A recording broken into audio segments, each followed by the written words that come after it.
Oferecimento Gorila.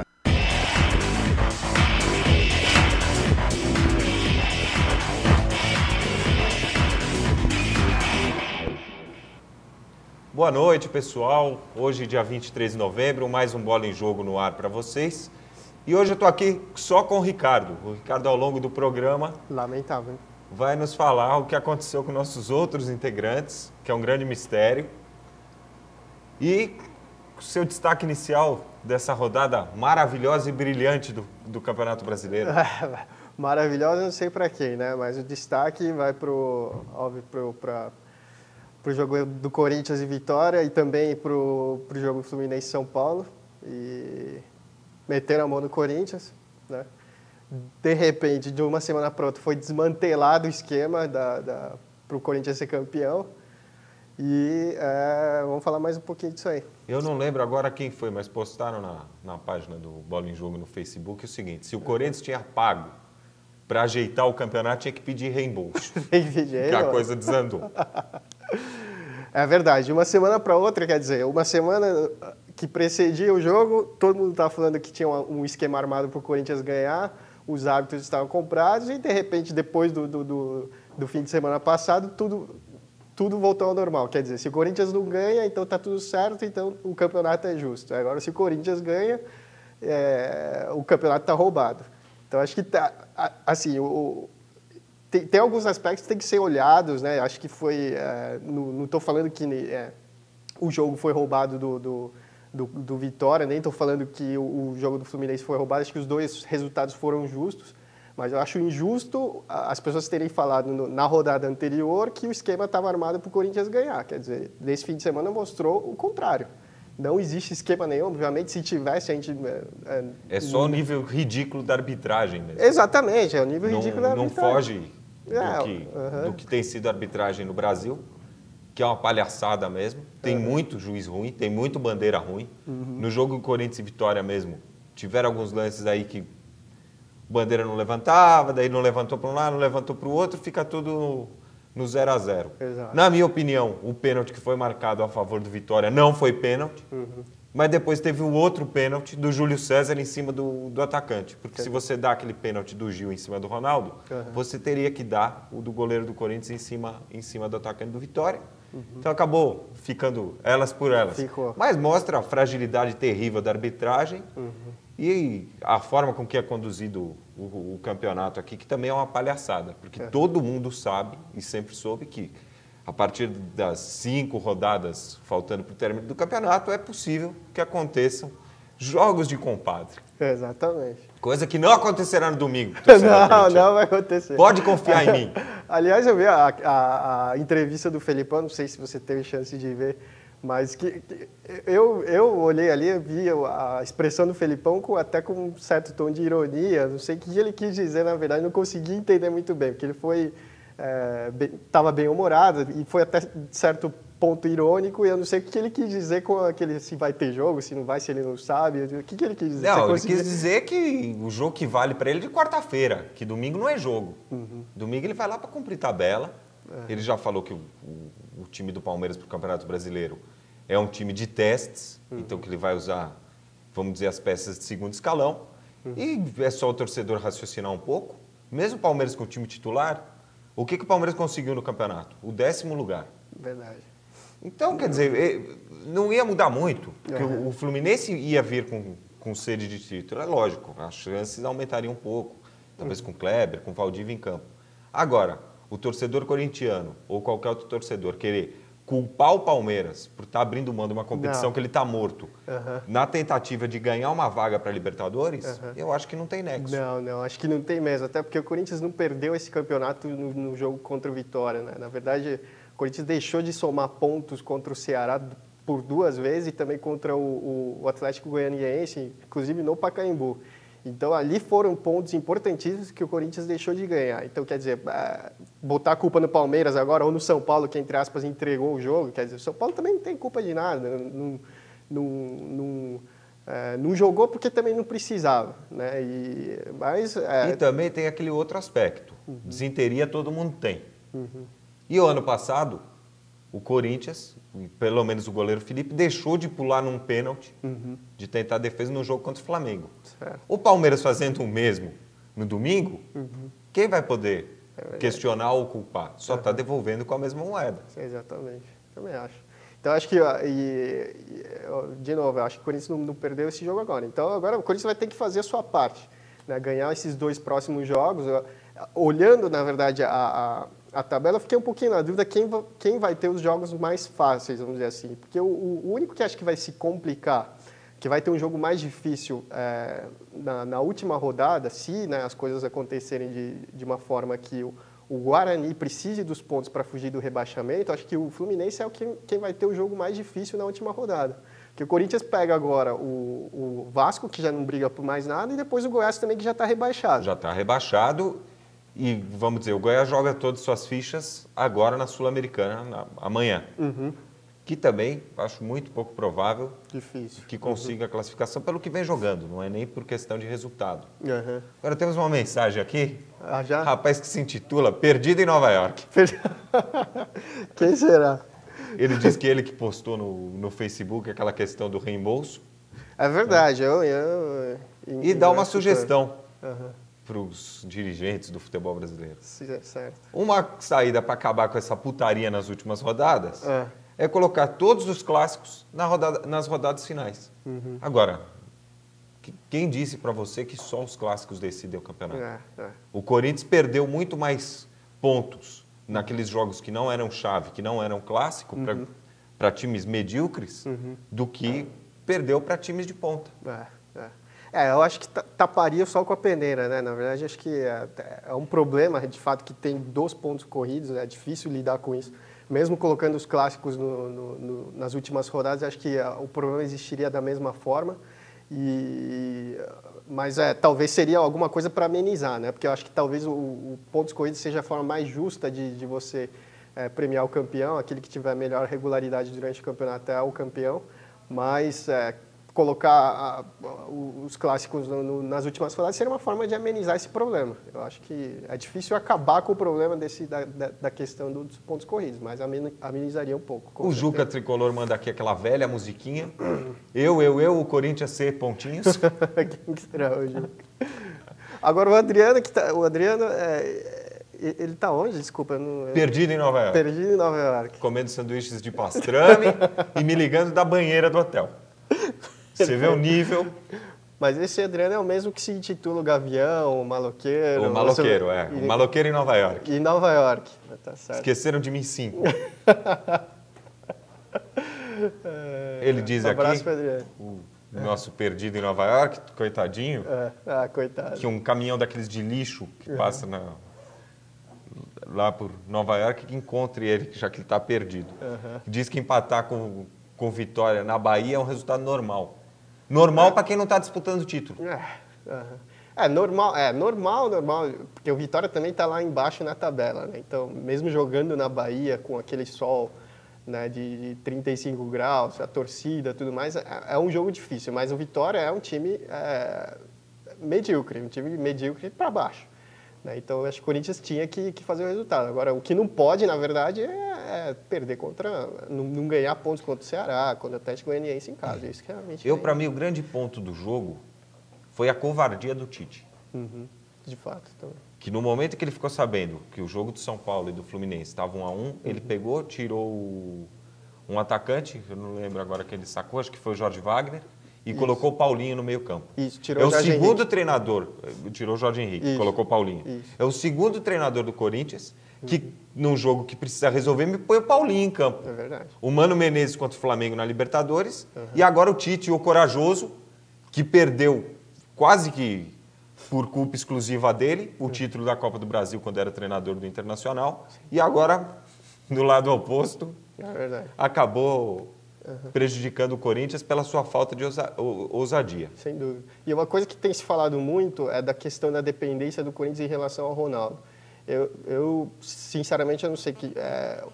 houve uma queda de produção depois que o Ronaldo saiu, mas eu não sei até que ponto o Corinthians é dependente do Ronaldo. Eu não enxergo 100% dessa forma. Parece que Pode ter sido até uma coincidência da circunstância do jogo, de como o Corinthians estava na frente, e o Tite recuou o time para tentar fechar e segurar o resultado. Mas eu não vejo o Corinthians 100% dependente do Ronaldo, até porque jogou o campeonato inteiro sem. Né? Vou plagiar nosso amigo perdido em Nova York. Certo. Vou até aproveitar, lançar um desafio aqui. Você que está nos assistindo, diga qual deve ser o novo destino, o próximo destino de Bá, o búfalo aquático que normalmente apresenta o programa aqui, que é o Perdido em Nova York, coitadinho. Ele é meigo, né? Até no nick ele é meigo. Perdido tá ele diz que o lugar dele é no Tobogã, que aqui é Corinthians. sei. Isso combina muito com a Times Square. Exatamente.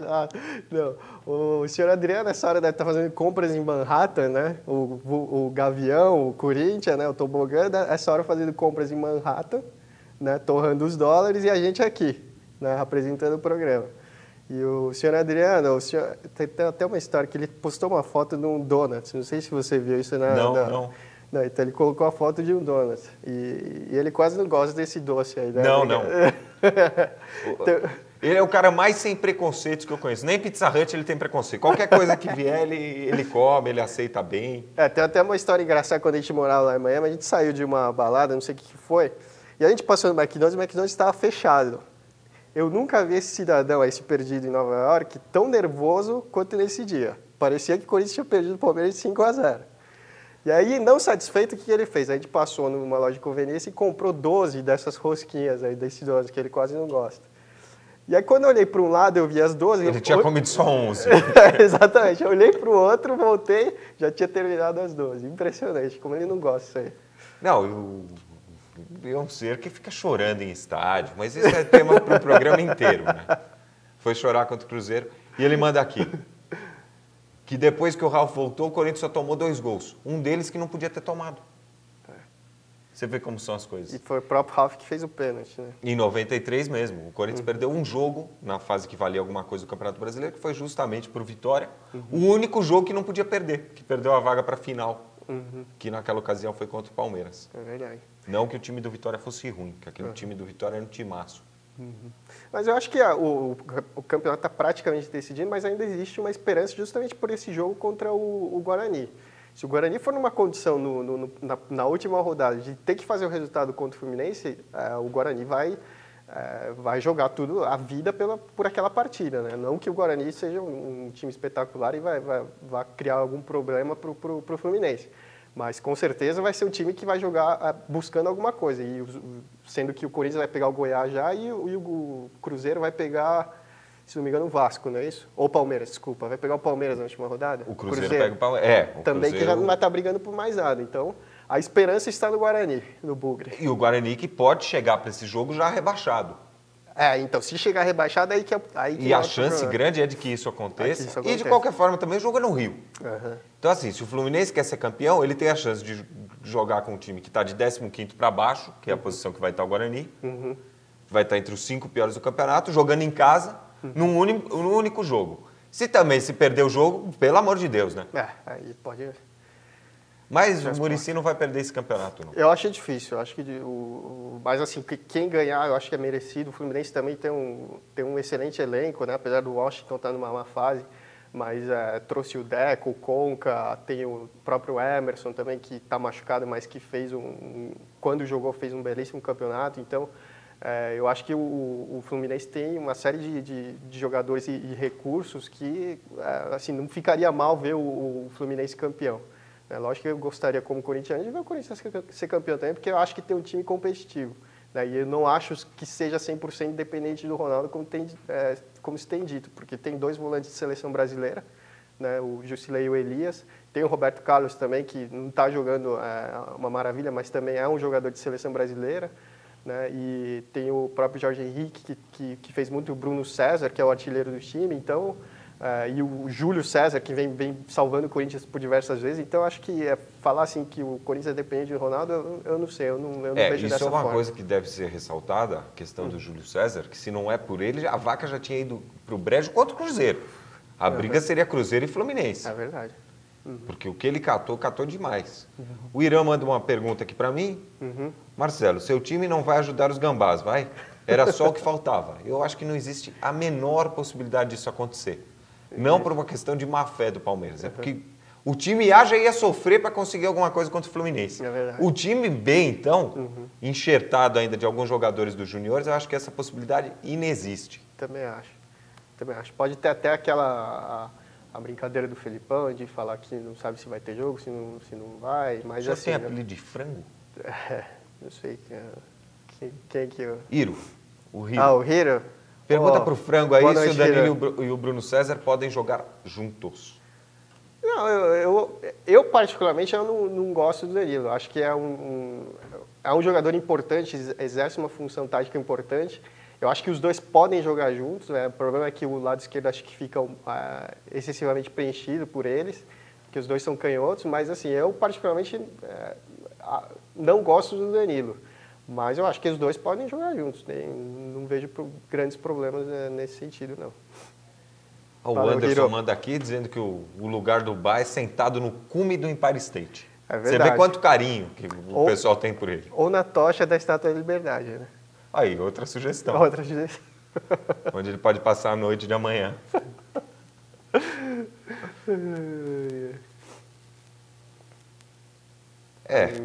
Isso aqui não dá para ler. Esse aqui também não dá para ler, o pessoal está pegando pesado. O pessoal está pegando pesado. Então, e o jogo do Corinthians, você assistiu? O jogo do Corinthians? É. Sim, assisti, lógico. Assisti do começo ao fim. Eu achei Pelo que o Corinthians apresentou no jogo? É que era um jogo difícil, né? Já dava até pelo calor e pela torcida, o estádio, a situação do Vitória, todo mundo sabia que ia ser um jogo difícil, né? Então, que não, eu vou concordar com o Adriano, acho que foi um resultado normal, um empate contra o Vitória lá, né? Então, eu achei que foi um jogo razoável. O Corinthians poderia ter matado o jogo se não fosse por conta do Tite de ter segurado o time depois do primeiro gol. Acho que o Corinthians teria condições de matar o jogo se fosse mais à frente. Mas, enfim, para mim foi um resultado absolutamente normal. Resultado normal. Bom, vamos falar do time do Jardim Leonor, que arrogantemente é chamado de time do Morumbi, certo, que é o São Paulo Futebol Clube, que ali é Jardim Leonor, não é Morumbi. Não é, né? E duas expulsões estranhas. Estranho. Richarlison, muitos dizem que está assinado já com o Fluminense. Eu tenho informações que não é com o Fluminense que ele está assinado, é com o Palmeiras. Mas, indiferente, nos últimos 10 jogos ele teve 3 expulsões. Que já mostra a queda no comprometimento do jogador. É verdade. E muitos dizem que ele teve uma briga meio feia com a diretoria do São Paulo na tentativa de renovar o contrato. Até para aquela rixa que a torcida tem com ele, de pegar no pé, alegando que ele é homossexual, que não influencia em nada se o cara joga bola ou não joga. Não. Mas, enfim, a torcida, obviamente, vai pegar no pé, até pelo apelido Bambi. Sim, sem dúvida. Como diria a Vampeta. Mas até o Carpegiani, que defendia o Richarlison, já na última entrevista ele deu a entender que o Richarlison precisa tomar certo cuidado. O Richarlison vai, às vezes ele vai com uma força excessiva. Eu acho que a expulsão dele no jogo, não sei se cabe à interpretação, né? Eu acho que foi uma interpretação do juiz, mas não sei se merecia ser expulso. Mas, enfim, acho que ele forçou, deu a impressão de que ele estava forçando uma situação. Agora, não sei se era porque já estava assinado com o Fluminense, ou se porque queria fazer corpo mole mesmo, ou sair mesmo do São Paulo, alguma coisa nesse sentido. Então, mas quem, vamos dizer, esmigalhou com o São Paulo foi a arbitragem. Sem dúvida. Tanto no lance em que o Xandão é expulso. Também acho muito estranha aquela substituição do Miranda com 5 minutos de jogo. O Miranda não é um cara de ter muita contusão, não é um cara de pedir substituição, achei meio esquisito. Mas nem o mais otimista dos corintianos podia esperar o São Paulo ou o Palmeiras jogando por ele. Não poderia, mas é que, na verdade, foi aquele negócio, né? Quando aconteceu isso com o Corinthians no ano passado, naquele jogo contra o Flamengo, todo mundo falou que o Corinthians entregou. Só que nesse jogo agora, o tom das discussões, na verdade, foi no sentido de que o São Paulo já não tinha mais interesse e tudo, e que simplesmente jogou mal, e o juiz também não foi lá bem essas coisas. Não houve assim, essa discussão no sentido de que o São Paulo entregou o jogo claramente como foi no ano passado. Então parece que tudo que acontece com o Corinthians é multiplicado por 10 sempre, né? Então eu não sei se existe essa vontade assim coletiva por parte dos jogadores, principalmente do São Paulo, de entregar um jogo, mas ali ficou um pouquinho esquisito. Tomar 4-1 no Fluminense, tudo bem, né? Mas o Fluminense atacou muito, chutou muito, chegou muito fácil no gol de São Paulo. E aí, com 2 a menos também, aí fica complicado, né? O Roger Chinelinho, também conhecido como Roger Flores, já foi conhecido como Roger Galisteu, né? Para botar um pouquinho de fogo, já deu uma declaração meio polêmica, que aquela entregadinha no final de campeonato sempre existe. O Roger também, não sei, ele já falou, às vezes acho que ele precisa medir um pouquinho, porque também contra o jogo, naquele jogo contra o Corinthians ele falou, eu já joguei lá, eu sei como é que é. Então o que ele quis dizer com isso? De que existe um esquema? Bom, mas naquele ano em que ele jogou no Corinthians, que foi o ano de 2005, ali realmente estava cheio de problemas. Ali estava cheio de problema, até o presidente do clube falou que o campeonato foi ajeitado. Então, quer dizer, aí, quando até o presidente do clube vem a público falar um negócio desse, eu acho que não tem muito o que... Mas eu acho que o Roger disse mais num tom de que realmente os jogadores relaxam, né? Que o São Paulo não tinha por que dar o sangue num jogo como esse, já não tinha mais interesse nenhum no campeonato e por conta disso não tinha nenhum porquê esperar do São Paulo alguma coisa se não fosse jogar. O São Paulo que já está claramente, até pegando as manchetes de sites, de jornais, o São Paulo já está 100% focado para 2011. Sem dúvida. Tanto é que já está trabalhando na renovação do Ricardo Oliveira, já está tratando do retorno do Henrique e do Mazzola. O Mazzola que começou muito bem o campeonato pelo Guarani, já deu declaração que o Richarlison realmente não fica, não vai renovar o contrato. Então já está se articulando para 2011. E você de Arapiraca pode ver o São Paulo pela Copa do Brasil. É verdade. Entendeu? E o Neymar de novo em polêmica. De novo envolvido com polêmica no time dos Lambaris, lá da Baixada. Que o time quer que ele já tire folga, que ele saia de férias, ele não quer jogar os últimos 2 jogos. Quer dizer, fica complicado, né? O Neymar arrebentou no último jogo, né? Marcou 3 gols. Realmente o Neymar fez um ano belíssimo pelo Santos, né? Apesar de no Campeonato Brasileiro o Santos não ter feito uma campanha muito boa, mas o Neymar é um jogadoraço, né? Eu queria ele no Corinthians com certeza. Mas tem essa polêmica aí de se dar férias ou não, tudo. Tem até, não sei se vai ter mais jogos da seleção esse ano, mas enfim, o Neymar provavelmente a diretoria vai querer que ele descanse, né, para poder chegar no começo do ano que vem, já pensando no ano que vem, chegar descansado e poder arrebentar no ano que vem. Né, inclusive ele se coloca à disposição da seleção sub-23, que vai disputar a competição agora. Da seleção sub-20, desculpa, que vai disputar competição agora, meio que contrariando os objetivos e o planejamento do time do Santos, que era descansar ele, já visando a Libertadores do ano que vem, Campeonato Paulista, que o primeiro semestre acaba sendo muitas vezes mais puxado que o segundo para esses times que estão na Libertadores. Sim.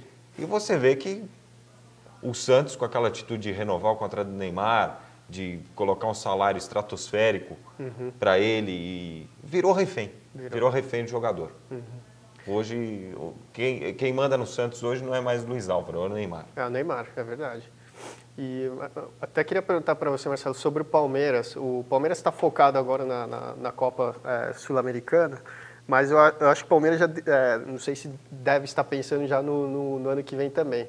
Existe alguém já em mente do Palmeiras trazer em termos de jogador, ou que você acha que deveria fazer para o próximo ano em termos de planejamento, trazer mais jogadores em alguma peça Circula nos bastidores do Palmeiras que existem 2 listas. Uma por causa de Libertadores, uma caso não vá para Libertadores. Certo. E uma terceira lista, que são as dispensas do Palmeiras, que é composta por 18 nomes. 18 nomes? Você... Vai sair o time. Então, só aí você vê. E você percebe nos jogos do Palmeiras, mesmo esses jogos em que os reservas têm atuado, que agora são os titulares do brasileiro, segundo o Filipão. Certo. que tem jogador ali que não tem a menor condição de vestir a camisa do 15 de Piracicaba, com todo respeito ao 15 e à cidade de Piracicaba. E quem dirá do Palmeiras? Então, a coisa vai ser feia. O Palmeiras tem eleição em janeiro. Isso pode prejudicar um pouco a chegada de reforços. Agora, os nomes que muito se falam no Palmeiras, visando a composição do elenco do Filipão para o ano que vem, são o Viatri, centroavante do Boca Juniors, que chegaria com o auxílio de alguns empresários.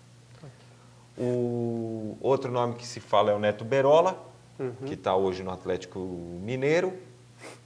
E tem outros 2 jogadores, se não me engano, que pertencem ao Atlético Paranaense, que é um zagueiro, que eu não me lembro o nome agora, e o atacante Neto, acho. Nieto, alguma coisa assim. E tem também aquela, já uma história mais antiga, que é do Pereira, se eu não me engano, que é o zagueiro do Curitiba. Certo. Que é a pedida principal do Filipão, isso poucos falam, pouca gente sabe, é a de um zagueiro. Zagueiro. É a principal pedida dele. E os atacantes que ele reclama de não ter atacantes que joguem pelos flancos, pelos lados do campo, tanto pela direita como pela esquerda. Tem a questão do Lene, que voltou de contusão, não foi usado, bem dizer, essa temporada inteira. Chegou no Palmeiras depois de ter sido uma grande promessa no Fluminense. No Palmeiras não conseguiu se firmar, não conseguiu uma sequência de jogos, mas acredito que pelas características do Lene, ele vai ser um jogador extremamente importante para o Filipão em 2011. Sim. Agora, em termos de reforços de peso, muitos falam da possibilidade de Alex vir a vestir a camisa do Palmeiras a partir do ano que vem. Eu acho que não é a prioridade. Adoraria ver o Alex de novo com a camisa do Palmeiras. Acho que é um baita reforço para qualquer time do Brasil hoje. Sim. Agora, você contratar o Valdívia, para você contratar o Alex, você vai jogar com os dois no meio? Nenhum dos dois são jogadores de marcação. E fora que tem o Lincoln também, né? Tem o Lincoln. O Palmeiras ainda tem essa questão ali da marcação no meio-campo. Você tem muito claro hoje que os titulares são Tinga e Marcos Assunção. Você tem o Pierre em má fase e você não tem um quarto volante, vamos dizer, uma quarta peça que possa fazer essa reposição. Isso numa Libertadores é suicídio. É o mesmo que eu vim falando esse ano, até foi foco de discussão aqui em alguns programas, não sei se você assistiu, com a questão do Corinthians não ter um centroavante de área jogando a Libertadores. Vamos dizer, um centroavante que pudesse realmente entrar e dar conta do recado. Porque o Souza não conta. O Souza, para mim, é café com leite. Sim. Entendeu? Então, é o que aconteceu. O Palmeiras precisa de um homem de área? Precisa. Fala-se também uma outra, vamos dizer, uma outra facção dentro do Parque Antártica, fala no nome do Herrera e do Rafael Moura.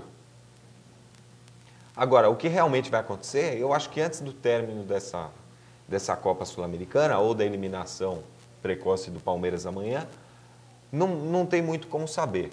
Agora, uma coisa é fato, independente de quem ganha a eleição do Palmeiras, o Filipão é intocável. Isso vamos dizer, todas as dissidências ali no Palestra Itália, embora o candidato da situação ainda não tenha sido firmado, pode ser ou o Palaia ou o próprio Beluso. Agora, o Beluso tem uma outra oportunidade política que seria ligado ao governo do PT do Brasil. Então, não se sabe ainda direito como isso vai caminhar, que tem até janeiro para isso. Agora, do jeito que está o time do Palmeiras, o Palmeiras não pode pensar em iniciar um ano com esse grupo que está aí. Não, é verdade. Acho que o Palmeiras, a partir da metade do ano, jogou razoavelmente bem, né, do que se espera de um Palmeiras, mas acho que ainda precisa de mais alguns reforços, né? O Valdívia voltou, mas acho que ainda não encaixou efetivamente como ele encaixou há alguns anos atrás, quando ele jogou aqui no próprio Palmeiras. Então, Eu acho que o Palmeiras realmente precisa de alguns reforços aí para compor o elenco e também esse centroavante de área, que acho que é fundamental. O centroavante também tem o retorno do Robert, que hoje está no Cruzeiro, que está emprestado. Ele retorna e o ano que vem ele ainda tem contrato pelo Palmeiras. Se o Palmeiras vai utilizar dele ou não, não sei, mas pelas características do jogador, acredito que o Filipão vai preferir ficar com ele.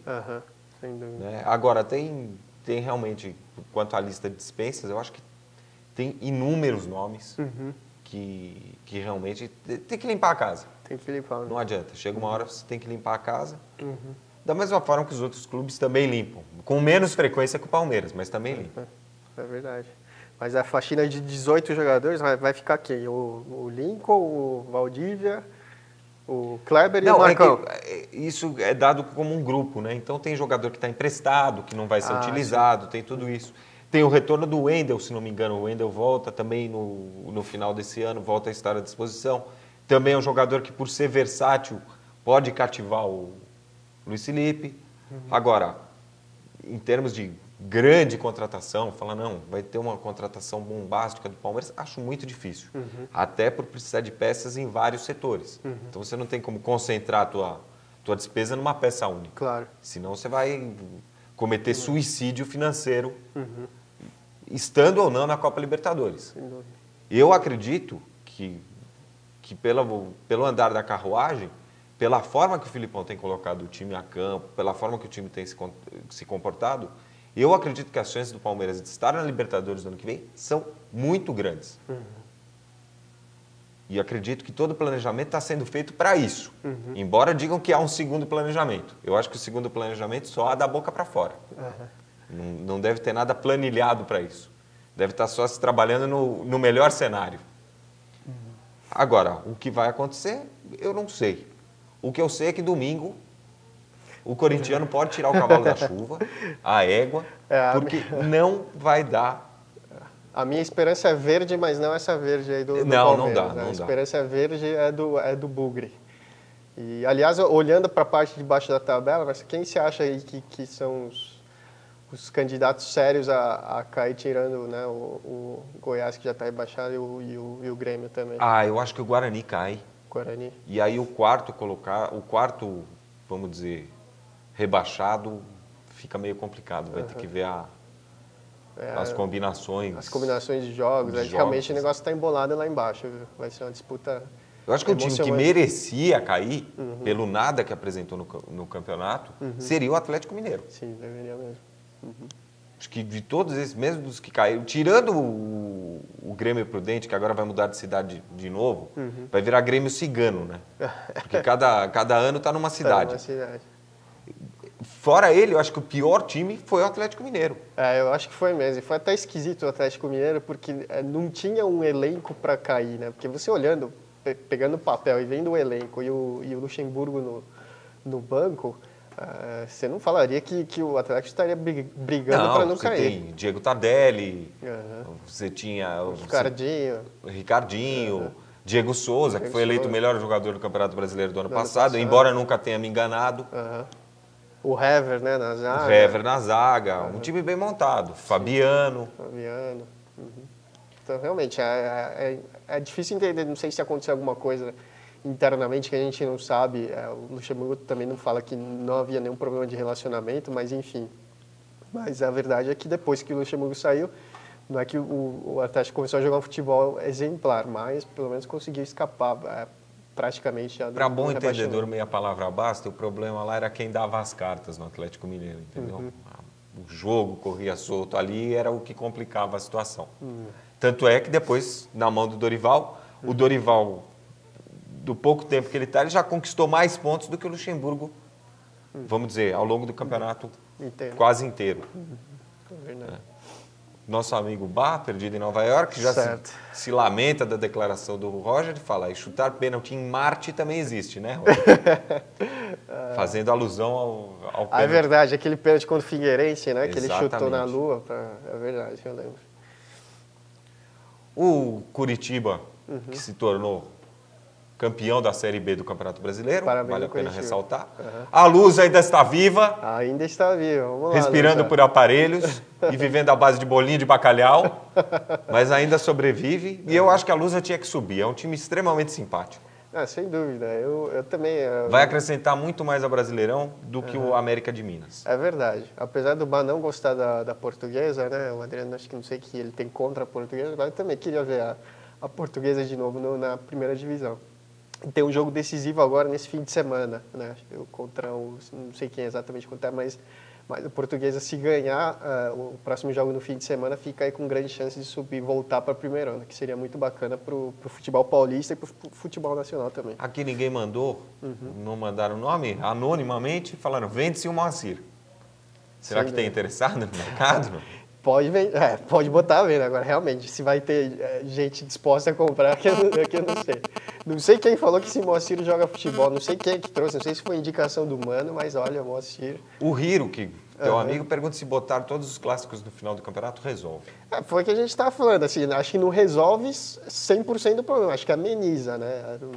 Não chega a ser... Eu já acho que tinha que acabar com os pontos corridos. Eu, particularmente, também gosto mais da emoção do mata-mata. Eu acho que tem que ter um mata-mata. O futebol brasileiro é feito do mata-mata. Tanto é que uma Libertadores, uma Copa do Brasil enche muito mais estádio que o brasileiro. Os estádios, tirando Cruzeiro, Fluminense e Corinthians, estão às moscas. A verdade é essa. Em ano de Copa ainda, o que é pior. É verdade. E já existe um burburinho na CBF de não mudar para 2011, mas para 2012 já estudar uma outra fórmula de disputa.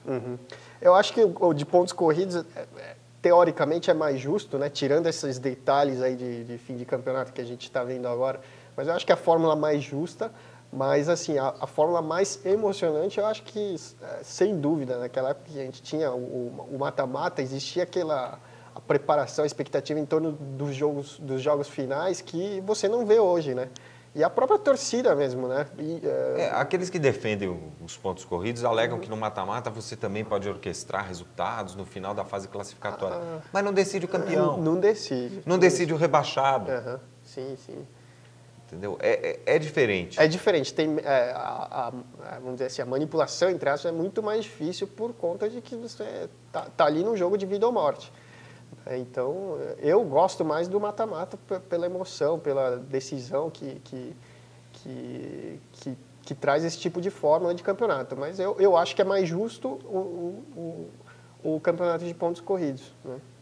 O Rodrigo, lá do Paraná, pergunta se a gente acha que o Curitiba, o Coxa Branca, tem chance de ser campeão brasileiro em 2011. Nem subiu da Série B, o cara já está pensando no título de 2011.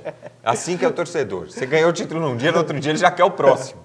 Eu não conheço muito bem o elenco do Coritiba, mas eu acho que a primeira providência, eu acho, é pelo menos manter o elenco, pelo menos a base do elenco, para você dar continuidade ao trabalho que já foi feito.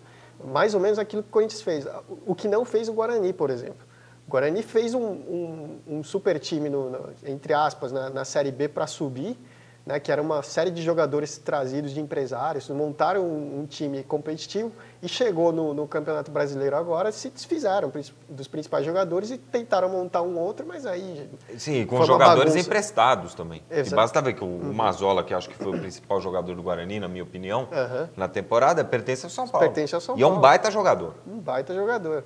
Então, acho que o Coritiba tem condição de fazer, de manter o elenco, né, para dar continuidade. Eu particularmente não conheço bem quem são os principais jogadores. Nosso amigo Homer Simpson, quer dizer, Bá, perdido em Nova York ainda, diz: eu morro se virar no mata-mata. Morre do coração, porque se num jogo de pontos corridos contra o Cruzeiro ele já estava chorando nas arquibancadas do Pacaembu, igual uma menina, imagina se virar mata-mata. Aí ele morre mesmo. Vai ter que entrar em dieta para perder um pouco de peso. Cardiologista elogiar, ele está fazendo a dieta dos donuts lá em... Está fazendo a dieta dos donuts. Então vai voltar magrinho. Só caixinha de 12, kitzinho com 12. Traz um pra gente aí, Bá. Obrigado. Agora, essa questão do Campeonato Brasileiro, ser mata-mata ou não ser mata-mata, eu acho que o que envolve muito a questão do mata-mata é o seguinte: na hora que você vai para essa fase final, o que os outros times ficam fazendo no ano. É verdade, tem esse ponto também.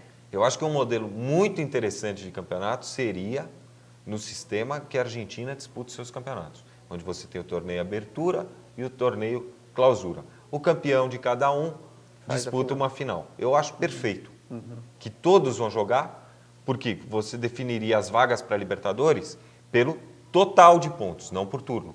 Então, obrigaria todos os times a jogarem seriamente os 2 turnos. E te possibilitaria, vamos dizer, que ainda que você tivesse um começo de temporada ruim, você pudesse, no segundo turno, estar numa final. É verdade, tem razão. Um Grêmio, por exemplo, né, que foi bem no segundo turno. O Bá já vai escrever, vai dizer que está tudo errado, que não pode copiar o modelo argentino. Entendeu? Mas aí, por exemplo, o Grêmio... Embora ele durma com a camisa do Batistuta, e eu tenho fotos para provar. E do Lúcio Gonzalez, eu sei que ele tem uma também do Lúcio. Lúcio Gonzalez, nosso amigo Marquinhos, que não apareceu por aqui. É verdade, hein? Marquinhos, melhoras, hein? A gente esqueceu de tá operado, tá de cama, tirou a vesícula, mas está bem, está bem. Está vivo, já falei com ele pós-cirurgia. Melhoras, Marquinhos. Olha lá vem. O campeonato mais forte e mais rico das Américas é o mexicano, que joga no mata-mata. Amigão, do lado dos Estados Unidos até eu fico mais rico. Sendo o quintal dos Estados Unidos, até eu fico mais rico. Mas a questão do campeonato mexicano, o México apresenta bons times. O Chivas sempre tem um time forte. Sim. O Pumas também sempre vem com uma equipe interessante. A partir de 2012, eles vão disputar a sério a Libertadores. Inclusive, existe uma possibilidade de se acoplarem à competição os times norte-americanos, que vai trazer uma injeção de dinheiro, de patrocínio muito forte para cima da competição. Sim. Porque Libertadores ultimamente anda muito chato. E o nível técnico está muito ruim. Está ruim mesmo. Do que era há 10 anos atrás, realmente está muito ruim. A do ano passado, então, foi lamentável. Foi lamentável. Foi o que eu falei. Desse ano também, inclusive. Se tinha algum ano para o Corinthians ganhar, era esse ano. Porque o nível estava muito ruim. E o Inter ganhou... Foi uma baba mesmo. Se o Corinthians tivesse passado do Flamengo, eu acho que poderia já... E o Inter conseguiu ganhar a Copa Libertadores tendo uma crise no meio da Libertadores. Sim. Coisa que é inédita. Que normalmente o time na Libertadores tem que estar voando, senão não leva. Sim. Eles tiveram a troca do Fossati, entrou o Celso Roth praticamente entrou para ganhar o título, porque senão ainda era capaz de ter perdido também. Que bichinho azarado que nem ele e o Cuca não tem. Não né? tem. Eu vou começar a andar com uma foto de cada um na minha carteira. Agora, técnico sortudo é o Mourinho, né? Não sei se é sortudo ou se... Né, inclusive, o Real Madrid ganhou hoje de novo, com autoridade. O Cristiano Ronaldo jogando muito. 3-0. Para cima do Ajax. Para cima do Ajax. Em Ajax, como diria nosso amigo Bá. Em Ajax. E o Cristiano Ronaldo jogando muito, impressionante. O Ozil deu um passe de calcanhar para o Benzema. O Mourinho consegue fazer algumas coisas impressionantes no mundo do futebol. Ele conseguiu, na Inter de Milão, fazer uma Materazzi e ficar comportado. No Porto, ele conseguiu fazer o Carlos Alberto jogar bola. E o Carlos Alberto jogou bola. E agora ele está conseguindo transformar o time de marketing do Real Madrid num time de futebol. Um time de futebol. Impressionante que joga esse Real Madrid. Tá uma máquina. E hoje também o Roma ganhou de 3-2. O Milan ganhou de 2-0. 2-0, gol do Ronaldinho e outro do Ibra. Outro do Ibra, um golaço. Que para mim é o melhor centroavante que tem no futebol mundial. Melhor centroavante. No momento é o melhor centroavante sem dúvida nenhuma. O Ibra tá jogando muito e só faz golaço.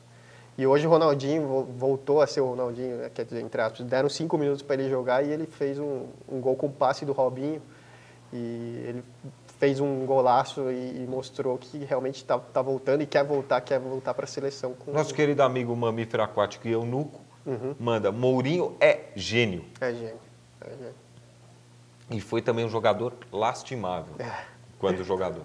Tanto é que encerrou a carreira aos 23 anos. Não, fez certo, porque como técnico realmente não há o que se discutir. O que se pode discutir é a marra dele, né? Porque realmente ele fala que ele mesmo fala que merece o prêmio de melhor técnico. E tem a marra do Luxemburgo, mas de fato ele, vamos dizer assim, entre aspas, pode, né? Como tudo que é bom e tudo que é ruim também termina. Estamos encerrando mais um programa. Só quero deixar uma mensagem de alento aos amigos corintianos. Não se preocupem. Como disse o Ronaldo, o centenário de vocês só acaba depois da Libertadores do ano que vem. Setembro de 2009. Só que sempre terá um São Marcos no gol para eliminar vocês. É isso aí. Um abraço. Seu destaque final? Não, meu destaque final vai para a esperança verde, que é o Bugre. Com relação ao Palmeiras, não tenho esperança nenhuma, óbvio. O Palmeiras já, entre aspas, vinha mal no campeonato por natureza. Não tem o que se esperar do Palmeiras na última rodada. E a minha esperança está no Guarani. Vamos lá, Guarani. Que beleza. A torcida do Bugre nunca cresceu tanto no país. Nunca cresceu tanto. Ganhou uns 25 milhões de torcedores de uma hora para outra. Tá certo. Um abraço a todos. Ficamos por aqui. E o Bá até pediu para mencionar com você uma questão de um futebol em Miami, que ele se machucou, mas nós vamos deixar isso para um outro programa. Vamos deixar. Senão a Renata Fã lá vai ter um chilique.